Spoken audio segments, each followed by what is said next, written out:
আজ লাঞ্চে আছে ডিম সেদ্ধ, শসা, পটল আলুর তরকারি, শুক্তো, ভাত। আগের দিন ডিনারের পর সেই যে কারেন্ট গেছে, এখনো পর্যন্ত আসার নাম নেই। অন্ধকারের মধ্যেই সকালবেলা ফোনের লাইট গেলেই সমস্ত কাজকর্ম হলো।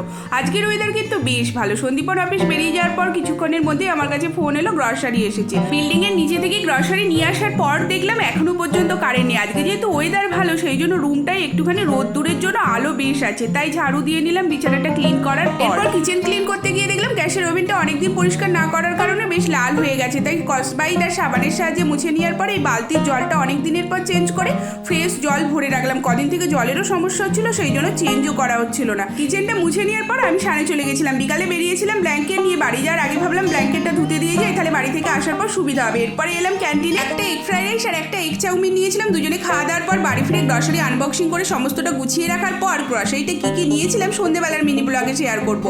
মাথায় একটুখানি তেল মেখে রাখলাম, নেক্সট দিন শ্যাম্পু করবো বলে। টাটা।